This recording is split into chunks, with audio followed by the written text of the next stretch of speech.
യേശുവെ നന്ദി, യേശുവെ സ്തുതി, യേശുവെ ആരാധന. ആവേ മരിയാം. എൻ്റെ പേര് നീന ജോസഫ്. ഞാൻ വരുന്നത് എറണാകുളത്തു നിന്നാണ്. ഇന്നേ ദിവസം ഈ അൽത്താരയുടെ മുന്നിൽ പരിശുദ്ധ അമ്മ പ്രത്യക്ഷപ്പെട്ട ഈ പരിശുദ്ധമായ സ്ഥലത്ത് നിന്ന് ഈ ഒരു സാക്ഷ്യം പറയാൻ കിട്ടിയ വലിയ അനുഗ്രഹത്തിന് അമ്മയോടും ഈശോയോടും നന്ദി പറയുന്നു. മാർച്ച് 1 2023 കഴിഞ്ഞ വർഷമാണ് ഞാൻ ഉടമ്പടി എടുക്കുന്നത്. അമ്മയെ എൻ്റെ 6 നിയോഗവും എഴുതി ഞാൻ ഏൽപ്പിച്ചു. എന്നാലിപ്പോൾ ഞാനിവിടെ നിൽക്കുന്നത് എൻ്റെ ഉടമ്പടിയിൽ എഴുതിയ ഒരു നിയോഗത്തിന് സാക്ഷ്യം പറയാനല്ല, അതിനും വലിയൊരു അനുഗ്രഹത്തിന് വേണ്ടിയാണ്. എൻ്റെ കൂടെ നിൽക്കുന്നത് ബിയോൺ. ഞങ്ങളുടെ ഫാമിലി ഫ്രണ്ടാണ്, പക്ഷേ ഇപ്പം ഫാമിലി പോലെ തന്നെയാണ്, എൻ്റെ അനിയനെ പോലെ തന്നെ.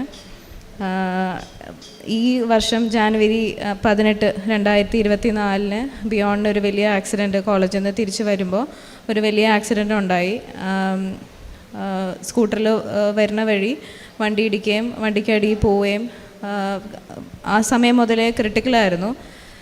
ഞാൻ ഇതറിയണത് ഒരു ദിവസം കഴിയുമ്പോഴാണ്. അപ്പോഴേക്ക് ബിയോണിനെ അവർ ഹോസ്പിറ്റലിൽ എത്തിച്ചു. എറണാകുളം മാസ്റ്റർ മെഡിസിറ്റിയിലായിരുന്നു, ICUവിൽ. ബോധമില്ലായിരുന്നു, കോൺഷ്യസ് അല്ലായിരുന്നു ആൾ. എൻ്റെ ഫാദർ എൻ്റെ ഫോണിലേക്ക് ഈ മെസ്സേജ് ഫോർവേഡ് ചെയ്യുകയും ഞാൻ പ്രാർത്ഥിച്ചുകൊണ്ടിരിക്കുമായിരുന്നു. ഉച്ചയ്ക്ക് 3 മണി പ്രാർത്ഥന കഴിഞ്ഞിട്ടാണ് എനിക്ക് ഈ മെസ്സേജ് കിട്ടുന്നത്. കണ്ടതും ഞാൻ പ്രാർത്ഥിക്കണമെന്ന് വിചാരിച്ചു.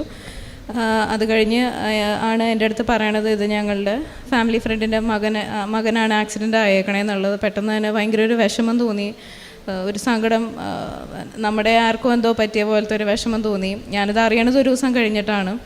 അപ്പം മുതൽ പ്രാർത്ഥിക്കുവാണ്. അറിയണവർക്കൊക്കെ ഈ ഒരു മെസ്സേജ് ഫോർവേഡ് ചെയ്യുകയും അവരോടൊക്കെ പ്രാർത്ഥന ആവശ്യപ്പെടുവാണ്. അപ്പം അന്നേ ദിവസം രാവിലെ വിശുദ്ധ കുർബാന കൂടാൻ പറ്റിയില്ല. അപ്പം വൈകുന്നേരം വിശുദ്ധ കുർബാന കഴിഞ്ഞിട്ട് പെട്ടെന്ന് മനസ്സിൽ തോന്നി എനിക്ക് പോയി ഹോസ്പിറ്റലിൽ കാണണം എന്നുള്ളത്. അപ്പം ഞാൻ ഉടമ്പടിയിലിരിക്കുകയാണ്.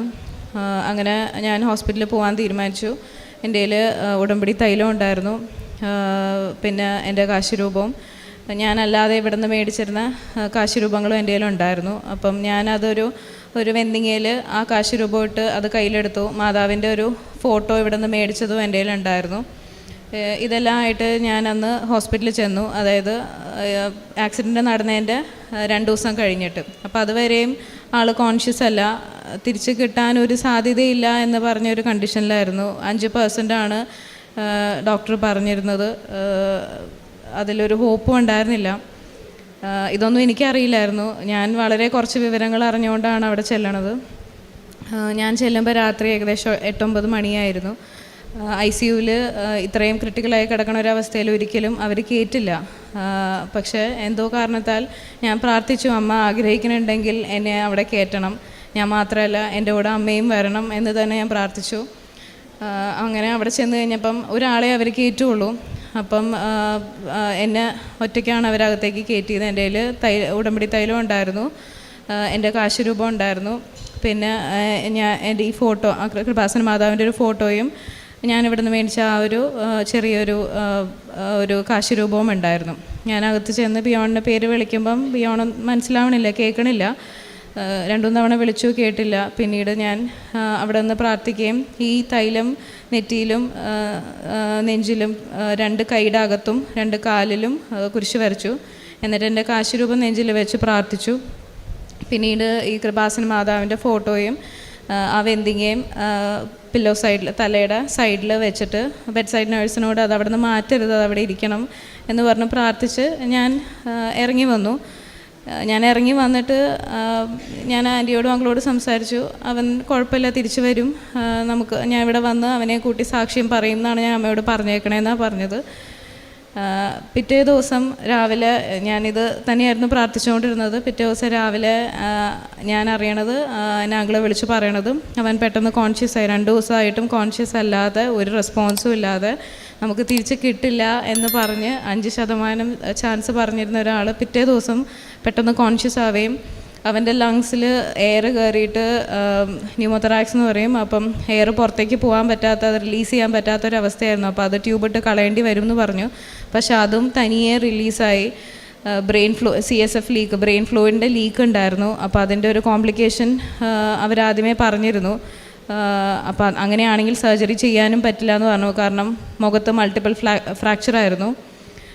അപ്പോൾ ഇത് രണ്ടും ഈ തലേ ദിവസം രാത്രി ഞാൻ പോയതിൻ്റെ പിറ്റേ ദിവസം രാവിലെ ഈ ബ്രെയിൻ ഫ്ലൂയിഡ് സ്റ്റോപ്പ് ആവുകയും ചെയ്തു, എയർ തനിയെ റിലീസ് ആവുകയും ചെയ്തു, ആൾ കോൺഷ്യസ് ആവുകയും ചെയ്തു. അവൻ കോൺഷ്യസായി ആദ്യം ആൻറ്റീനെ ചോദിച്ചു എന്നാണ് ഞാൻ അറിഞ്ഞത്, ബിയോണ്ട് അമ്മേനെ. അങ്ങനെ ആൻറ്റി അകത്ത് വന്നു, അവൻ ആൻറ്റിയുടെ കയ്യിൽ പിടിച്ചു, ഒന്നും സംസാരിക്കാൻ പറ്റിയില്ല എന്നാണ് ഞാൻ അറിഞ്ഞത്. എന്നിട്ട് ആൻറ്റിയുടെ നെഞ്ചിൽ കുരിശ് വരച്ചു. അപ്പം അത് തന്നെ അമ്മ, ഞാൻ തലേ ദിവസം പോയി അവൻ്റെ നെഞ്ചിൽ ആ കുരിശ് വരച്ചതിൻ്റെ ആ ഒരു അടയാളമായിരിക്കാം അവനാ കാണിച്ചതെന്ന് ഞാൻ വിശ്വസിക്കുന്നു. ഞാൻ പ്രാർത്ഥിച്ചതും അങ്ങനെയാണ്. ഞാൻ ഈ ICUലേക്ക് കയറുമ്പോൾ എൻ്റെ കൂടെ അമ്മ വരണം, തിരിച്ച് ഞാൻ ഇറങ്ങുമ്പോൾ എൻ്റെ കൂടെ അമ്മ ഉണ്ടാവരുത്, അമ്മ അവൻ്റെ കൂടെ തന്നെ നിന്ന് അവനെ ശുശ്രൂഷിച്ച് പഴയ പോലെ ആക്കി കൊണ്ടുവരണം എന്നാണ് ഞാൻ പ്രാർത്ഥിച്ചത്. അപ്പോൾ അതുപോലെ തന്നെയായിരുന്നു.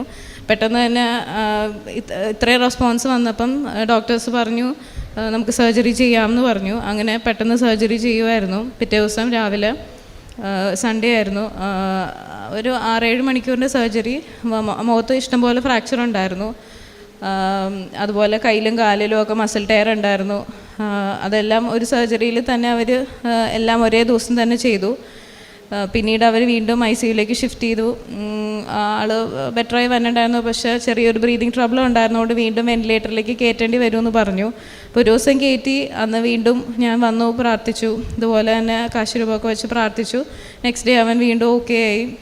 പിന്നെ അധികം താമസമില്ലാണ്ട് 2-3 ദിവസത്തിനുള്ളിൽ വേറെ ഇൻഫെക്ഷനൊന്നും ഇല്ലാത്ത കണ്ടീഷനാണെന്ന് അവർ സ്റ്റേറ്റ് ചെയ്തു. അപ്പം റൂമിലേക്ക് ഷിഫ്റ്റ് ചെയ്തു.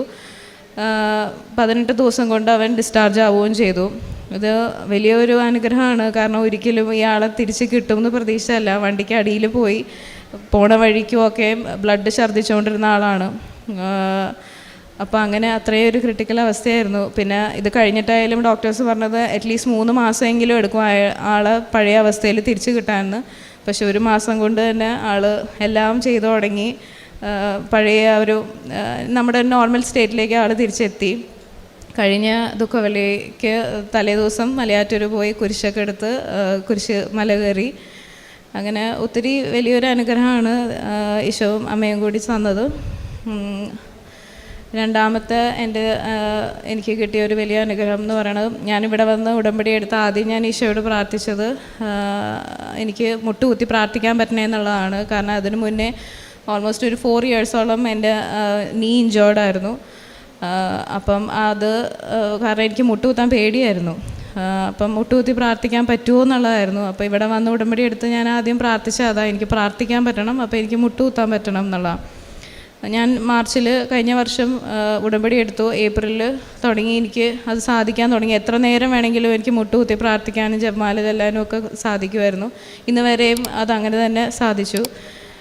അങ്ങനെ ഒരു വലിയ അനുഗ്രഹം എനിക്ക് അമ്മ ഈശോയിൽ നിന്ന് നേടിത്തന്നു. അതുപോലെ തന്നെ എനിക്ക് കിട്ടിയൊരു രോഗസൗഖ്യമാണ്, എനിക്ക് എൻ്റെ പീരിയഡ്സ് ഇറെഗുലറായിരുന്നു. ഓൾമോസ്റ്റ് എൻ്റെ സൈക്കിള് എപ്പോഴും ഒരുപോലെയല്ല. അപ്പം ഞാൻ ആ ഒരു കാര്യത്തിൽ ഞാൻ സ്ട്രെസ്ഡ് ആയിരുന്നു. അപ്പം കണ്ടിന്യൂസ് ആയിട്ട് കുറച്ച് മാസങ്ങൾ എനിക്കത് ഒട്ടും തന്നെ വരാത്തൊരവസ്ഥ വന്നു. അപ്പോൾ അത് ഞാൻ നിയോഗത്തിൽ വെച്ചിട്ടുണ്ടായിരുന്നു.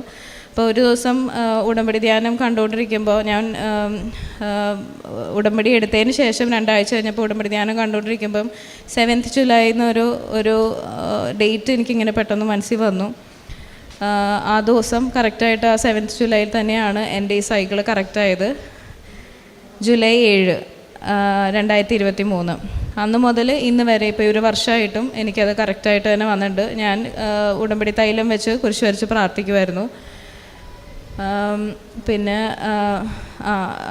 എൻ്റെ ഫാദറിൻ്റെ ഒരു പ്ലോട്ട് ഓൾമോസ്റ്റ് 5 ഇയേഴ്സായിട്ട് നമ്മളത് സെൽ ചെയ്യാൻ നോക്കിയിട്ട് അത് നടക്കുന്നുണ്ടായിരുന്നില്ല. പല കാരണങ്ങളാൽ ആൾക്കാർ വന്ന് കാണും, നോക്കും, അത് വിറ്റ് പോകുന്നുണ്ടായിരുന്നില്ല. അങ്ങനെ ഇപ്പോൾ 1 വർഷം കഴിഞ്ഞ് ലാസ്റ്റ് മന്താണ് അത് സെയിലായത്. അത് ഞാൻ ആ സ്ഥലത്ത് പോയി പ്രാർത്ഥിച്ച് അതിൻ്റെ 4 കോർണറിലും ഉപ്പിട്ട് പ്രാർത്ഥിച്ചു. അതുപോലെ മാതാവിൻ്റെ ഒരു പിക്ചർ ഇവിടുത്തെ സ്റ്റോറിൽ നിന്ന് മേടിച്ചിട്ട് വീടിൻ്റെ പുറത്തും അകത്തുമൊക്കെ ഞാനത് ഒട്ടിച്ച് പ്രാർത്ഥിക്കുന്നുണ്ടായിരുന്നു. അപ്പം അങ്ങനെ അതൊരു വലിയ അനുഗ്രഹം എനിക്ക് അമ്മ തന്നതാണ്. പിന്നെ ഹസ്ബൻഡ് ഒരു ജോലിയുടെ ഒരു ഇഷ്യൂ ഉണ്ടായിരുന്നു. കോവിഡിൻ്റെ സമയത്ത് അവിടെ ഇവരുടെ മാനേജ്മെൻറ്റ് ഷട്ട് ഡൗൺ ചെയ്യുകയും ഒത്തിരി സ്റ്റാഫിനെയൊക്കെ ഇവർ ടെർമിനേറ്റ് ചെയ്യുകയും ചെയ്യുന്നുണ്ടായിരുന്നു. അപ്പോൾ ഹസ്ബൻഡ് ജോലി ടെമ്പററി ആയിട്ട് നിൽക്കുമായിരുന്നു. അപ്പോൾ ഒരു ടെൻഷനായിരുന്നു ഇനി ഏതും ടെർമിനേറ്റ് ആവുമോ എന്നുള്ളത്. അപ്പോൾ ഞാൻ പ്രാർത്ഥിച്ചിരുന്നു, ഒന്നില്ലെങ്കിൽ ആ ജോലി അതുപോലെ തന്നെ അവിടെ നിലനിൽക്കാൻ മറ്റൊരു മാനേജ്മെൻറ്റ് വന്നത് ടേക്ക് ഓവർ ചെയ്യാനോ അല്ലെങ്കിൽ വേറെ സ്ഥലത്തേക്ക് ഇതുപോലെ തന്നെ ഒരു നല്ല ജോലി കിട്ടണമെന്നുള്ളത്. അപ്പോൾ കുറച്ച് നാൾ ടെമ്പററി ആയി നിന്നെങ്കിലും പിന്നീട് അതേ സ്ഥലത്ത് തന്നെ വേറൊരു മാനേജ്മെൻറ്റ് ടേക്ക് ഓവർ ചെയ്യുകയും ആ ജോലി പെർമനൻ്റ് ആയിട്ട് കിട്ടുകയും ചെയ്തു. അങ്ങനെ അതിനും അമ്മയോട് നന്ദി പറയണു. പിന്നെ എൻ്റെ ഈ വർഷം തന്നെ ജാനിൽ എൻ്റെ ഉടമ്പടി പുതുക്കാൻ ഞാൻ ഇവിടെ വന്നിരുന്നു. അപ്പോൾ എൻ്റെ ഒരു ഫ്രണ്ടിനെയും കൊണ്ടുവന്നു. അപ്പം പുള്ളിക്കാരൻ്റെ മാരേജ് ശരിയാവാണ്ട് വന്നിട്ട് ഞാൻ പറഞ്ഞ് ആളെ കൊണ്ടുവന്ന് ഉടമ്പടി എടുപ്പിക്കുമായിരുന്നു. 2 വർഷമായിട്ടും കല്യാണം നോക്കിയിട്ട് ശരിയാവണുണ്ടായിരുന്നില്ല. അങ്ങനെ ഇവിടെ വന്ന് ഉടമ്പടി എടുത്ത് ഓൾമോസ്റ്റ് 2 ദിവസം കഴിഞ്ഞപ്പോൾ തന്നെ ഒരു പ്രപ്പോസൽ വരികയും ആ കല്യാണം ഉറക്കുകയും ചെയ്തു. ആ കല്യാണം ഇപ്പോൾ ഈ കഴിഞ്ഞ മാസം ഏപ്രിൽ 28-നായിരുന്നു. അതും ഭംഗിയായി നടന്നു. അതും അമ്മ എനിക്ക് ഈശോ വഴി നേടിത്തന്ന വലിയൊരു അനുഗ്രഹമാണ്. പ്രേക്ഷിത പ്രവർത്തനമായിട്ട് ഞാൻ ചെയ്തിരുന്നത് ഇവിടുന്ന് ന്യൂസ് പേപ്പർ മേടിച്ച് എനിക്ക് പറ്റുന്ന എല്ലാ സ്ഥലത്തും ഞാൻ കൊടുക്കുമായിരുന്നു. കൃപാസന ന്യൂസ് പേപ്പർ ബസ് സ്റ്റാൻഡിലും ഓട്ടോ സ്റ്റാൻഡിലും റെയിൽവേ സ്റ്റേഷനിലും ഒക്കെ കൊടുക്കുമായിരുന്നു. പക്ഷേ അത് കൂടാതെ എനിക്ക് കൂടുതൽ അത് പോരാ എന്ന് തോന്നിയിട്ട് ഞാൻ ഇവിടുന്ന് മാതാവിൻ്റെ സ്റ്റിക്കർ മേടിച്ചിട്ട് പബ്ലിക് ട്രാൻസ്പോർട്ടിലൊക്കെ ഒട്ടിക്കുമായിരുന്നു. അവരോട് ചോദിച്ചിട്ട് അവരുടെ സമ്മതത്തോടെ തന്നെ. അപ്പം ആൾക്കാർ അങ്ങനെ അറിയില്ലാത്തവർ അമ്മയെ അറിയണം എന്നുള്ള ആഗ്രഹത്തിൽ ബസ്സിലും ഓട്ടോറിക്ഷയിലും ഒക്കെ ഒട്ടിച്ചിട്ടുണ്ടായിരുന്നു. അതുപോലെ തന്നെ ഞാൻ ഈ പ്രേക്ഷിത പ്രവർത്തനത്തിൻ്റെ ഭാഗമായി തന്നെ ഈ ന്യൂസ് പേപ്പറിൻ്റെ ഒപ്പം 50 കുടുംബങ്ങൾക്ക് ഞാൻ ബൈബിളും കൊന്തയും അങ്ങനെ കൊടുക്കാമെന്ന് നേർന്നിരുന്നു. അപ്പം ഞാനത് സ്വന്തമായിട്ട് വേറൊരു പബ്ലിക് ട്രാൻസ്പോർട്ട് യൂസ് ചെയ്യാതെ നടന്ന് തന്നെ പോവാമെന്ന് ആഗ്രഹിച്ച് അങ്ങനെ 50 കുടുംബങ്ങൾക്ക് ഇവിടുന്ന് ന്യൂസ് പേപ്പറും കൃപാസന പത്രവും പിന്നെ ബൈബിളും പിന്നെ ഈ കൊന്തയും കൂടിയായിട്ട് ഞാൻ അങ്ങനെ ഒരു പാക്കായിട്ട് 50 കുടുംബങ്ങൾക്ക് നടന്ന് തന്നെ കൊടുക്കുമായിരുന്നു. അത് അങ്ങനെ നടന്നു പോകുമ്പോൾ എവിടെയാണ് പോണേ, എത്ര ദൂരെ പോയി എന്ന് പോലും ഞാൻ അറിയാറില്ല. അത് ആ സമയത്തൊക്കെ എൻ്റെ കൂടെ ഈശോയും അമ്മയും ഉണ്ടെന്നായിരുന്നു എൻ്റെ ഒരു വിശ്വാസം. അതായിരുന്നു ഞാൻ ചെയ്ത ഒരു പ്രേക്ഷിത പ്രവർത്തനം. പിന്നെ കാരുണ്യപ്രവൃത്തി ഓർഫനേജുകളിൽ ഞാൻ പഠിപ്പിച്ചിട്ടുണ്ട്. മദർ തെരേസയുടെ ഒരു ഓർഫനേജ് ഉണ്ട്, അവിടെ കുട്ടികളെ പഠിപ്പിക്കാൻ പോയിട്ടുണ്ട്. പിന്നെ അതുകൂടാതെ കെയർടേക്കറായിട്ട് ഓൾഡ് ഏജ് ഹോമിൽ പോയിട്ടുണ്ട്. അവിടെ ഇതുപോലെ പ്രായമുള്ളവരെ നോക്കാനും അവരുടെ കാര്യങ്ങൾ അവർക്ക് ഭക്ഷണം കൊടുക്കാനും കുളിപ്പിക്കാനും അങ്ങനെ അവർക്ക് വേണ്ടതെല്ലാം ചെയ്തു കൊടുക്കാൻ അങ്ങനെ നിന്നിട്ടുണ്ട്. പിന്നെ ഫുഡ് വീട്ടിൽ നിന്ന് ഉണ്ടാക്കി പിള്ളേർക്കും അല്ലെങ്കിൽ വഴിയിൽ ഉള്ളവർക്ക് അല്ലെങ്കിൽ ചിലപ്പോൾ ചില ദിവസങ്ങൾ ഞാൻ ഉപവാസം എടുക്കുമ്പോൾ അന്നത്തെ ദിവസത്തെ ഭക്ഷണം ഞാൻ മറ്റാർക്കെങ്കിലും കൊടുക്കാറൊക്കെ ഉണ്ട്. ഇതൊക്കെയാണ് ഞാൻ ചെയ്ത കാരുണ്യപ്രവൃത്തി.